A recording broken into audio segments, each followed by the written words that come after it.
One such case was the thing in Germany. That case, for which I traveled to Berlin, concerned the disappearances of 4 children a few weeks before I got the call.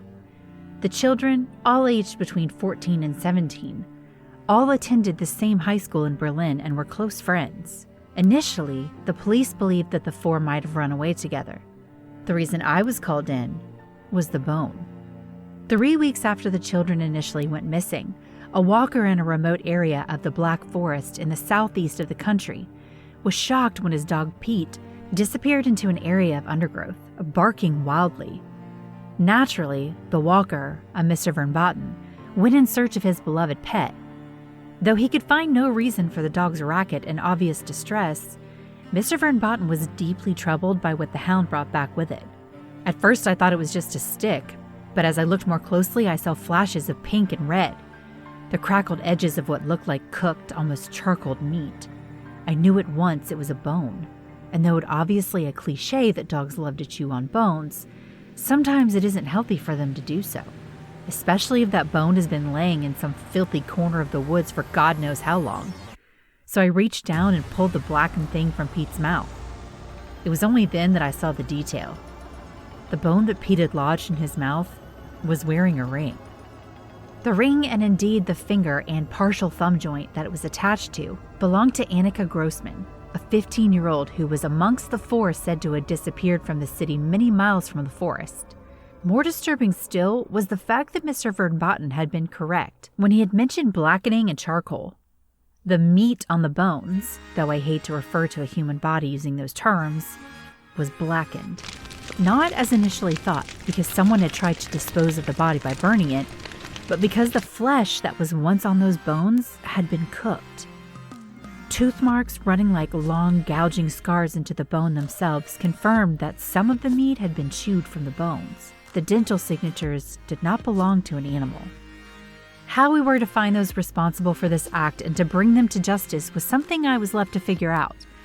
My first step was to interview other teenagers at the foursome school, to find out as much as I could about them. I also sequestered phone records from the telecommunications company in an attempt to see what the group discussed in the days before their disappearance and to gain some insight into how fragments of Annika's body could have ended up on the other side of the country, 8 hours' drive away. I also sent search teams to the Black Forest to scour the area, a mammoth task when you consider the size of the place. I asked for security footage to be collected from every major transport leak for the day the kids disappeared. The train stations, the bus terminals, even the taxi ranks and major highway stops in case of hitchhiking. The 2 main questions I wanted answers to were how did they get to the Black Forest and why did they go there in the first place? By midway through my first day's interview, I felt I might have an answer to the second question. By the end of that day, I had requested a high court judge to intervene and expedite the telephone records, forcing the company, in contradiction to their policy, to hand over the records in less than 24 hours. I could do that because I believe the records themselves were key to the case. I wanted not only the conversations, but the kids' records on Tatlebro. For those who don't know, Tatlebro, a name formed for the Turkish word for sweet and the German word for bread, is an augmented reality game, blending elements from a number of other popular games such as Candy Crush and especially the ridiculously popular Pokemon Go. Tatlebro is a game in which users search for treats that would appear in specific areas. These treats range from virtual chocolate bars to cupcakes and buns and even loaves of bread.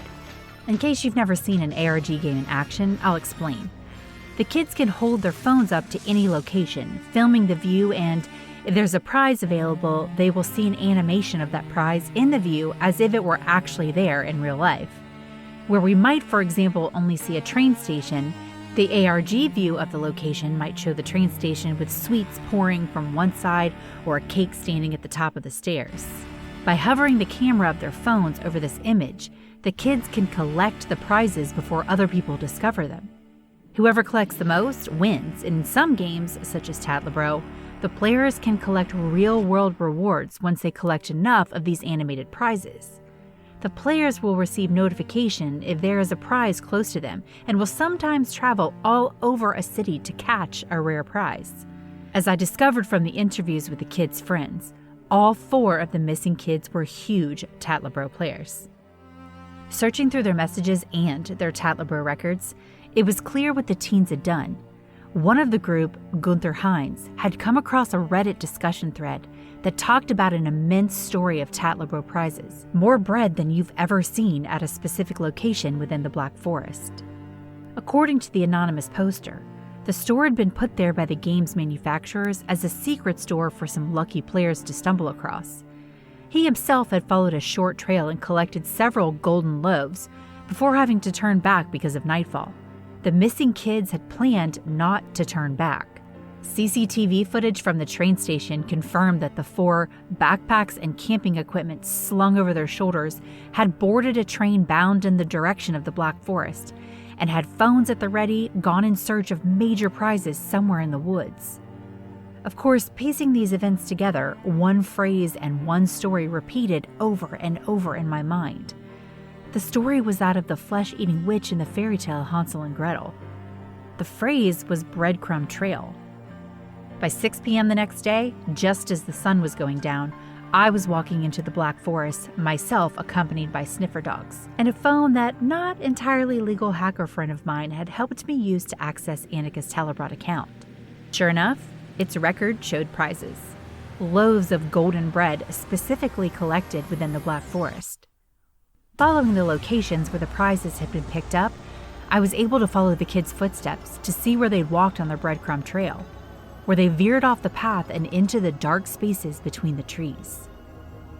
I'd only been there on this trail for an hour, fighting my way through the bracken and fallen trees when I heard the scream. The sound, something oddly female and yet more animal than human, was a curdling, guttural thing that swirled up through the trees and sent the birds flapping in thunderous panic clouds, like scattered ink into the sky. It was like nothing I'd heard before or even heard since. I hope to never hear anything like that again. Racing towards the sound, I came to a clearing and found the strangest scene. There was a man of around 50 years of age, clutching to him 2 children. Behind him, and completely ablaze, was the remains of a small wooden hut. Slowly, the man turned and pointed to a stone-built structure at the center of the conflagration. This dome structure looked a lot like the wood-fired pizza ovens you find in traditional pizzerias, and had its center a cast iron door that was firmly closed. Through his tears and with his cracking voice, the man pointed to the structure and said, "She's in there." The remains of the she he was referring to were recovered later that night. They were not entirely human. Though they shared a similar shape, the bones were elongated, the teeth more like those of a big cat or hyena, the fingers of extraordinary length stretched out with additional knuckles to curve, murderous talons like those of some great eagle or hawk. It was, in short, a dark thing which, cooking alive, had made that awful cry. The children recovered from the scene were 2 of those missing. They confirmed that they had entered the forest in search of virtual bread on a breadcrumb trail. The man was an employee of the telecommunications company. Alerted that I had asked to see the records, he had checked the kids' phone details for himself and pieced together some semblance of the same idea I had come to. He also happened to be Annika's father. Arriving at the clearing, following the trail taken by his daughter, he had come across the hut and, according to him, had found something feasting on a roasted child, whilst the other 2 cowered, tied and terrified in the corner. Waiting for his opportunity and seeing that thing had turned towards the oven, the father had done all he could think of to do and had pushed the creature into the flames, slamming the iron door behind. The father was freed from any prosecution on the condition that he signed a non-disclosure agreement and never spoke of what occurred to anyone. After all, there was no law against killing, whatever that was. The 2 children are undergoing trauma counseling, but should in theory make a full recovery. As for the bones recovered from the hut, they're now in a secure facility somewhere in the United States where they're being tested. Exactly what kind of thing the bones belong to is anyone's guess, though it might interest you to know that the hut in which the thing was found actually transformed when seen through the lens of the Telebrot app. When seen in the game, the entire structure was made not of wood, but of gingerbread.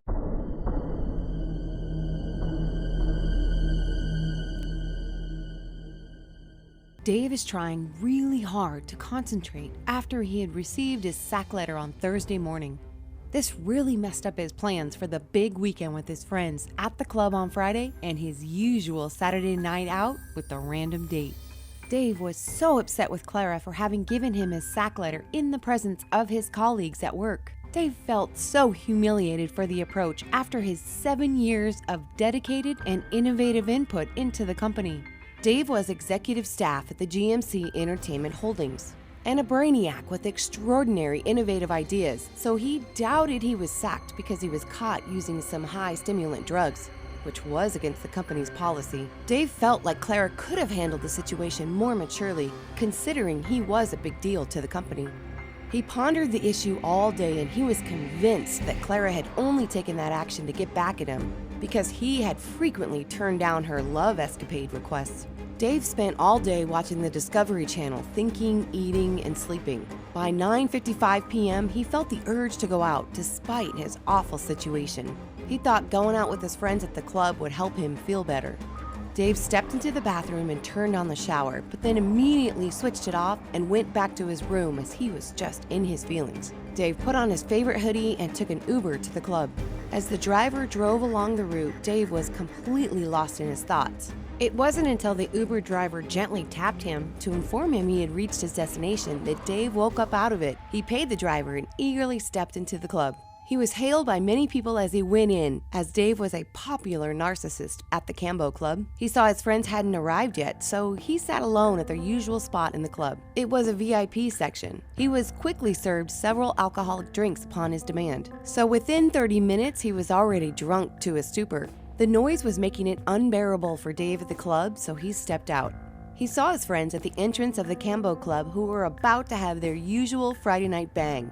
When asked where he was headed, Dave drunkenly replied, "I'm coming back." His friends noticed he was very drunk but laughed it out as they didn't sense any issue with him. He kept walking far away from the club till he got to the intersection of the road connecting to the highway. He breathed heavily like he was relieved of something. Dave saw 2 people at the bus stand waiting for the last bus of the day.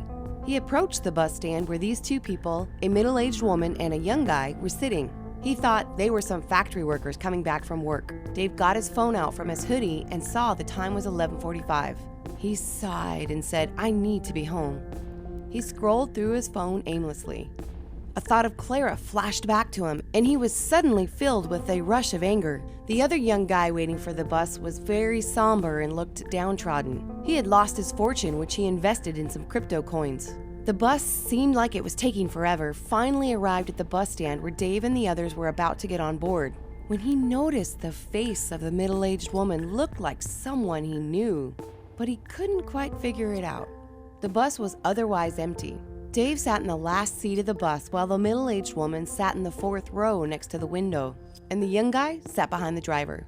The bus was silent as the driver headed for their destination. The bus had a flashing light which went out almost every second. Something feels odd about the bus, but no one paid attention to it, as the middle-aged woman was lost in the TikTok she was watching on her phone. The young guy was following up with the crypto chart on his phone, and Dave was lost in his thoughts as his anger just pulsated through him.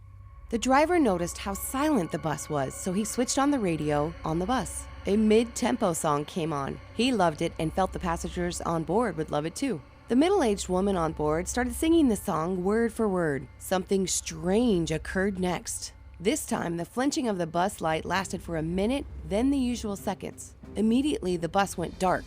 A sound of footsteps could be heard as the song on the radio had ended. And the next song intro was still in its low pitch, making the footsteps obvious. The light in the bus came back on after a minute. Something bizarre had happened. The middle-aged woman was lying lifeless on the floor in her pool of blood. No one noticed what had happened to this woman as she was laying there in her own blood. Mike, the young guy who was sober because he had lost his fortune in crypto, was still following up with the crypto chart and was watching prediction videos about the next big crypto coin. Dave had his head resting on the window, admiring the night view of the city. The bus driver, however, noticed something was odd. Remembering how he had initially picked up 3 people at the bus stand, he was only seeing 2 passengers through the rearview mirror. As he was driving, he kept trying to find the other passenger on the bus. He felt a little disturbed, but he didn't know what to do. He stopped at the red light at the intersection. The bus driver got up to check where the woman was sitting before the traffic light gave the green light. Upon turning around and beginning to walk back, he couldn't believe what he had seen. The woman who he had been searching for through the rearview mirror was lying on the floor, lifeless, in her pool of blood. He looked at the other 2 passengers on board, but noticed they weren't looking in his direction. It was a green light, so the driver had to continue with the trip and also decide what to do next. Outside the bus, he noticed 2 policemen standing next to their patrol car. He decided to try to get them to notice so they could see what had happened on the bus and get things under control before it escalated beyond his power. The driver kept on flashing the headlights of the bus as he slowly approached the policeman. The policeman noticed the flashing light and, feeling something odd, they decided to stop the bus. So they gave a signal to the driver to park the bus behind their patrol car. The bus driver, feeling relieved, obliged the instruction. This time the passengers in the bus noticed the policeman and were bothered about why he had stopped their bus.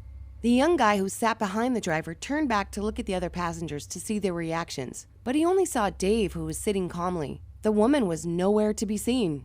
The bus driver unlocked the door and the policeman stepped inside to look at everyone. They were shocked to see the lifeless body of the middle-aged woman lying on the floor. The reaction of the policeman made the young crypto guy look in the direction where they were staring. By this time, Dave was standing on his feet, and one of the policemen instructed everyone inside the bus to stay sitting without moving. The other policeman put in a distress call to their station, informing them what had happened. The policemen began to capture everything on the crime scene, including the passengers on board and where they were seated. The police backup team arrived within 3 minutes, and the passengers, including the driver, were taken to the police station. Each of them on the crime scene were asked to narrate how the incident occurred. The statements of the crypto guy and the driver were very similar, but the statement that Dave gave was completely different from what the other 2 had said. The prosecutor in charge of the case then began conducting some background checks on Dave, the crypto guy, and the driver.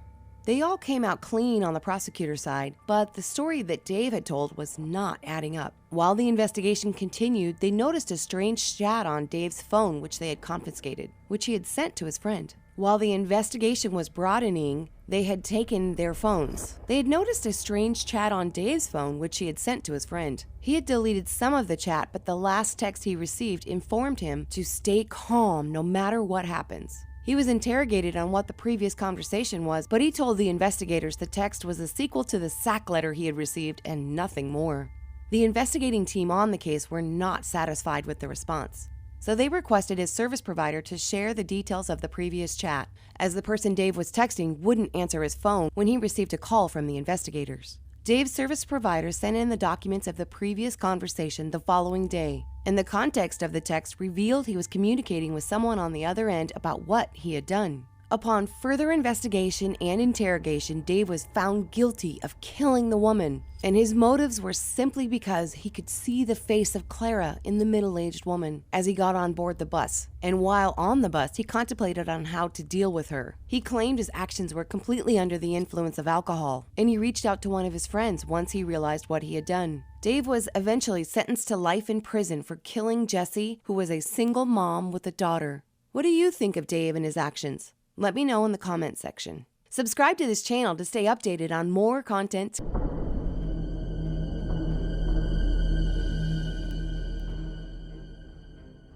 Zane had seen the advertisement of a new Mexican restaurant down his street on Instagram, and what caught his attention to this new space was the name and the seating arrangement it offered. Zane decided to go check out the new Mexican restaurant open down his street. Shape's restaurant has been trending on the internet for a while for lots of reasons, but many find the cuisine of this new Mexican restaurant to be unique and delicious. Zane has always been a beast on most major social media platforms, hopping from one comment to another, giving unsolicited advice to people on how to live their lives, and also criticizing them. Despite being a beast of many colors on the internet, Zane is the total opposite of his beast life. In reality, he always keeps to himself and actually hardly talks to anyone. Zane doesn't have any pictures of himself on his social media accounts, which has given him an escape route from any form of attack or retaliation to his beast mode. Calling his best friend so they could both hang out and explore the new Mexican restaurant, Mike picked up on the third ring. Yo, man, what's up? I'm good, man. Are you doing all right? I got Michelle at my place as I speak, and we are in freak mode. You got issues? No, just wanted to go check out the new Mexican restaurant down the street. It's not a good plan for today because of Michelle. Yeah, I thought as much, and I'm gonna just let you guys have some fun. Yeah, stay safe, bro. Always. Regards to Michelle. Okay. Zane contemplated if he should go today or wait till the next day for Mike, so they could go together. But Zane was determined to check out the restaurant today, even if he had to go alone. He freshened up, headed to the park, hopped on his power bike, and zoomed off to the Shapes restaurant, which has been the buzz in town and on social media. Zane was wowed at the design of the restaurant. He parked his power bike where he was instructed to do by the security man on site.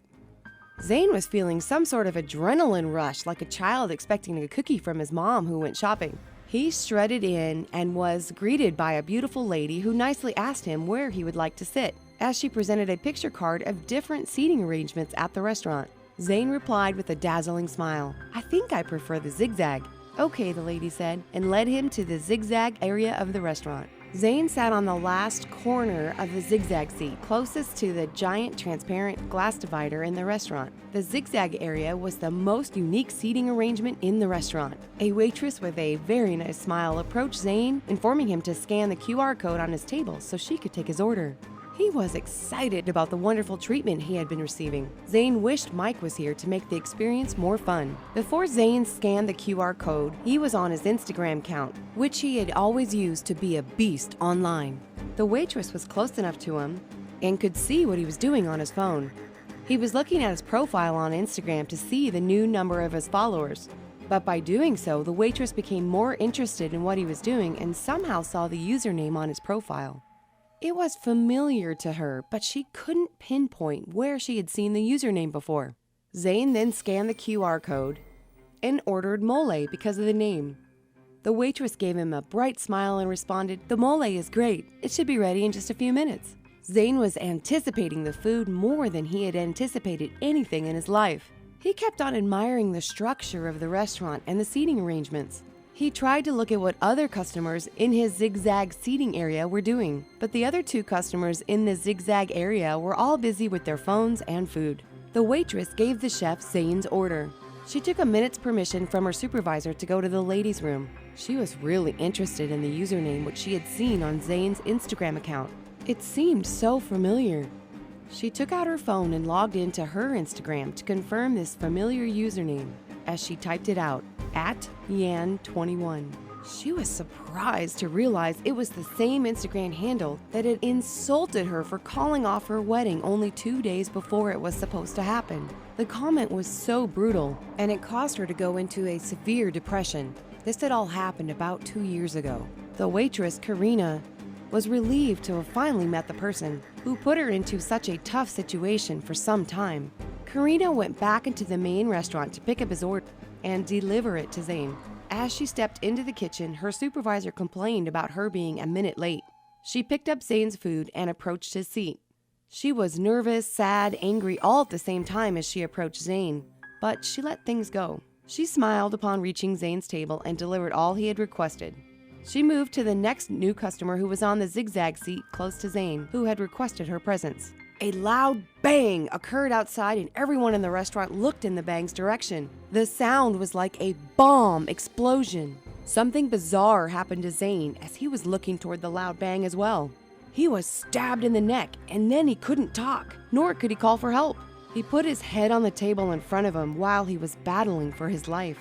Karina, the waitress, had left the area immediately after the bang occurred. The waitress in charge of dessert approached the table to serve the customer who had requested a gelatin from Karina earlier before the bang. As she delivered the dessert, she noticed the other customer nearby had his head on the table and had not eaten the food on the table. She reached out. "Hi, is everything fine?" The customer was not responding to her. The waitress tapped the customer gently, and as she got closer, she saw blood hitting the floor. Then she saw the stab wound in his neck. She screamed so loud, and everyone in the restaurant looked at her as she shouted, "Blood!" The manager and a few customers came to check what she was talking about. They were surprised by what had happened. Customers were nervously fidgeting about, and an old woman on the circle table asked the manager to immediately call the police. He called the emergency line and reported the situation. He was advised not to let anyone step out till the policemen who were sent out to the scene of the incident had arrived. Then the manager noticed the knife next to the victim. It was familiar, but not everyone in the restaurant had access to it. And what shocked him was the food the young man had requested did not require the use of a knife. The manager then asked the waitress who had found the young man who was in charge of this area, and she responded it was Karina. He looked at her, but she was busy doing something in the kitchen. All of the customers in the restaurant were tense and scared about being in the wrong place at the wrong time. The policeman stepped in and asked everyone to step aside. The manager and the waitress were questioned about what had happened. The waitress mentioned Karina's name as the one who attended to Zane's order. Policemen on the scene took pictures of the scene and took eyewitness reports from the customers at the scene. The whole situation took a new turn when the old woman said the person who was sitting next to Zane was the one who had stabbed him, as she had seen him in action. The manager was not convinced about the old woman's eyewitness report. She was very elderly and had really thick glasses. The manager told the rest of his staff to monitor Karina and ensure she didn't leave the restaurant. The manager asked the lead investigator to follow him to the CCTV room, as something might be fishier than anyone would have thought. They checked the CCTV, which was facing where Zane had sat. They rewound the footage to see if they could see what happened. They were shocked to see Karina. They watched as she pulled a kitchen knife out of her shirt and stabbed the customer.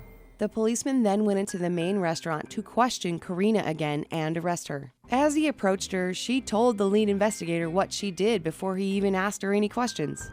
So Karina was arrested and taken to the station. Everyone was surprised and questioned themselves on why Karina could have done such a thing. At the police station, she narrated how she had seen Zane looking at his Instagram account and how he was checking his profile before scanning the QR code for the menu.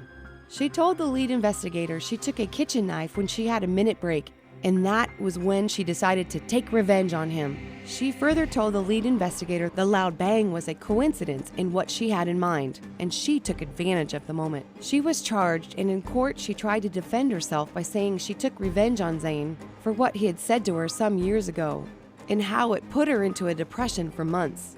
The judge sentenced her to 25 years in prison. Mike was in the courtroom when the judgment was passed. He was upset at both Zane for being a beast online and was also upset because the waitress took the situation into her own hands. As Mike headed home, he felt bad for not following Zane to the restaurant when he had called him.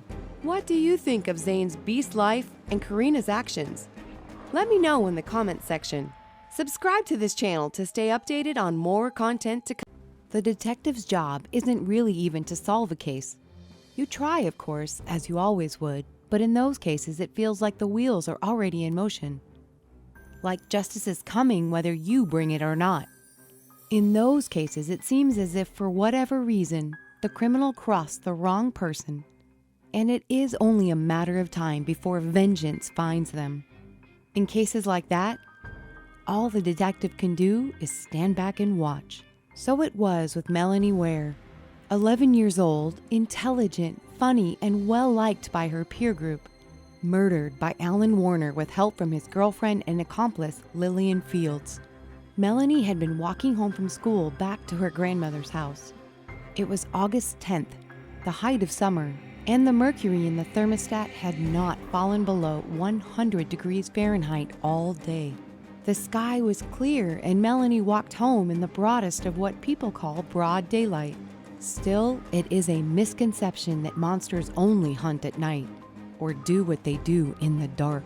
Despite the clear blue sky, the blazing sunshine, and the people out in the streets, what happened to Melanie still happened in the few minutes she took to cross a patch of woodland on her way home. The sunshine couldn't save her. What Warner did to that poor girl, whilst Fields, a skinny, hideous wretch of a woman, with lank, greased-down hair, stood by and watched, we do not need to talk about. All that needs to be said is that it was depraved and horrific. Her body, once Warner was finished with it, was never even buried. Instead, it was dumped unceremoniously in an area of woodland around 15 miles outside of town. The logic clearly being that the animals and insects would do the rest. I did not visit Melanie's grandmother when the girl was reported missing. As a homicide detective, I only went to the house after we had discovered the body. But even before I arrived there, I had been told about the place I was visiting. I have never, my colleague told me, seen anyone boil with anger like that in my entire life. It was like the old woman had moved past hope of finding the kid alive, like she already knew she was dead and had moved past hope and grief and landed squarely in anger. She just sat there with her lips pressed together so tight, like she was trying to hold something inside and was scared that if she opened her mouth, it would spill out. And there was something else. Here, my colleague paused before continuing. All the time I was talking to her, she was doing this little ritual, like going through the motions as if I wasn't even there. She kept picking up handfuls of salt and pouring them on this little altar she had. Just a countertop with some candles and stuff, but in the middle she had this hunk of meat, chicken or something, and it stank. I mean, it was weeks past rotten, but she'd set it up there like it was some kind of offering. When I asked what religion the woman belonged to, my colleague grew sheepish. "No, you see, I don't know. It wasn't no Christian or Islamic thing, but there was a painting, just a small thing, propped up on this desk. And there was like a desert, and in the middle, a throne. But instead of a king or some religious icon, it was a fly sitting on it. Just a huge, human-sized fly, with those big, multi-lensed eyes and that black, prickly hair that they have. It was wearing a crown, and it looked all swollen, and I don't know. It gave me the creeps." I'll admit that hearing this, I was intrigued. I had always had a fascination with obscure religious practices, particularly those that crossed over with things like the occult or esoteric magic. This idea of a king fly or emperor pest wasn't entirely new. I'd heard the name Beelzebub, or Lord of Flies, many times before. It's where the name Beelzebub, sometimes used for the devil, comes from, and where the title of the book by William Golding comes from too. I had also heard of older pre-Semitic desert religions that would leave the carcasses of animals or portions of meat as offerings for the flies, ostensibly to the spirits that lived in the wild places. I'd even heard of rotten meat being offered in satanic rituals. What I had never heard of was this practice as an actual religion, or of it existing in suburban households in my city. When I did finally visit Melanie's grandmother, I saw no such altar, no rotten meat or painting of a fly crowned in the desert. I asked her the questions I had intended to ask and never mentioned what my colleague had seen. But neither did I forget about it. We did not catch Alan Warner. He was brought to us on a Monday morning around a week after Melanie's body was discovered. His partner came rushing into the station ready to hand him over and confess everything. At first I thought that she had simply seen the light, but the thing in her head that prevented her from realizing that what she was doing was abhorrent, that stopped her from reporting the sick bastard at the first hint that something like that might take place, had finally snapped, and here she was ready to turn him in. As it happened, her change of heart had not been an accident. Something had forced her hand. I will spare you the details of the murder and the acts preceding and indeed following it. I had to sit through hearing that once, and I don't think it does anyone any good to hear it again. Instead, I'll skip to the end of the interview, where Fields explained that they had dumped the body and climbed back into Warner's truck. "It's hot right now," she said, almost in tears. "You know, with it being summer and all. As soon as we put her in the woods, almost as soon as we put her down, there were flies all over her, just buzzing and landing, then flying off. We left her there and got back in the truck, but I could still hear them. Even though they were back there in the woods and we were speeding off on the highway, I could hear them. I turned around to tell Alan, and I seen two of them. One was on his arm. He kept swatting it away. And the other was on the corner of his lip, like he'd eaten something and left a crumb there in the corner of his mouth. He swatted it, but it landed over and over. Eventually, he killed the one on his arm, but then it seemed like there was another one that just came from nowhere and landed on his hand, then another on his neck. The one near his eye almost crawled into his nose like it was gonna jam its plump little body into his nostril, and that made me feel sick. Considering what that woman had just stood and watched without flinching, the idea that this was what made her sick turned my own stomach over. But I said nothing and allowed her to continue. Soon enough, it seemed like the whole truck was filled with them, just circling around and landing on us. Alan was going crazy, swatting and batting at him. A few times, he near lost control of the truck. I figured we must have left something in the back, blood or hair or whatever, and they must have gotten into that. After a while, Alan says we should pull up at a motel, that he could buy some bleach and detergent from a convenience store and scrub down the inside of the truck and the back seats to get rid of whatever was attracting them. So we did. I went to the room and he went out to wash the car. When he came back, there were no flies on him, but his whole face, his neck and shoulders were covered in these huge red, angry-looking bites, like little volcanoes. They were all swollen and raw. When I asked if he was okay, he just shoved past me and said he was going to take a shower. He got in, and I went back to the bed. About 5 minutes later, I heard him screeching and hollering like I ain't never heard before. So I rushed in the door and opened it, and he's standing there in the shower, only... Here she stopped, her mouth hanging slightly open and her eyes wide like saucers. Only? I prompted. Only it wasn't him no more. I mean, it was him, but he was just all flies. All of him was just jet black, like you couldn't see no skin or nothing. He was covered, millions of them crawling and buzzing all around all over him, just writhing and skittering over one another. You ever see those beekeepers when they let swarms land on them, or those guys on Ripley's Believe It or Not who have beards of bees? Well, it was like that, but worse. Like there were so many. Here Lillian finally broke down sobbing.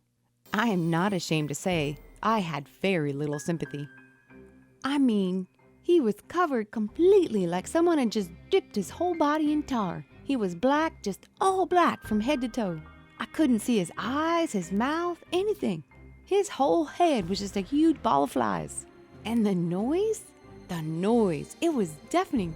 Finally, I interrupted and asked where Alan was now. Fields gave me the address and I paused the interview to drive out there. What I found there could not, truthfully, be described as a human being.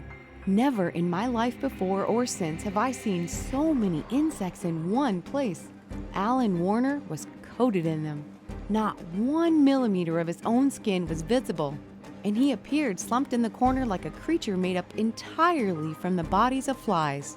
At first, seeing the chest rise and fall, I thought he might still be breathing, and so called an ambulance. I even fought my way through, plunging my hand between the legions of insects to check his pulse. He was dead. The movement, I was told later, was caused by thousands of flies struggling over one another. Inside, his chest and lungs expanding as they jostled for position. I was also told that before they were able to examine what remained of his body, the coroner had to remove the flies. They were so numerous that the job required a pressure hose. Lillian Fields is serving multiple life sentences. She spends most of it in solitary confinement. She is closely monitored and is on constant suicide watch. The prison guards are unified in their opinion that she should not be allowed to end her own life, as that would be too easy. A year ago, she not only used a piece of sharpened plastic to cut off her own ears, but by inserting a ballpoint pen she had found into them, punctured both of her eardrums. Despite now being clinically deaf, she still hears the buzzing.